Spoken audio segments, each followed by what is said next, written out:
ഈശോ മിശിഹായിക്ക് സ്തുതിയായിരിക്കട്ടെ. വിശുദ്ധ യോഹന്നാൻ അറിയിച്ച സുവിശേഷം 7-ാം അധ്യായം 30-ാം വാക്യം. ആർക്കും അവനെ പിടിക്കാൻ കഴിഞ്ഞില്ല, കാരണം അവൻ്റെ സമയം ഇനിയും വന്നിരുന്നില്ല.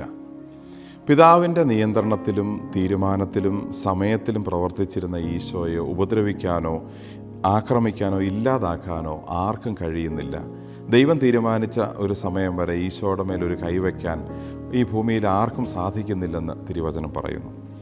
ദൈവത്തിൻ്റെ നിയന്ത്രണത്തിലും ദൈവത്തിൻ്റെ തീരുമാനത്തിലും ദൈവത്തിൻ്റെ ഇഷ്ടത്തിലുമാണ് നമ്മളും ചരിക്കുന്നതെങ്കിൽ ദൈവം അറിയാതെ, ദൈവം അനുവദിക്കാതെ നമ്മുടെ ജീവിതത്തിലും ഒന്നും സംഭവിക്കില്ല എന്ന് നമുക്ക് പൂർണ്ണമായി വിശ്വസിക്കാം.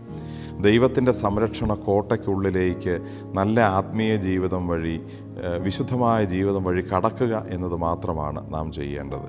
അപ്പോൾ നമ്മുടെ കാര്യങ്ങൾ ദൈവം തീരുമാനിക്കും, ദൈവം നടത്തും.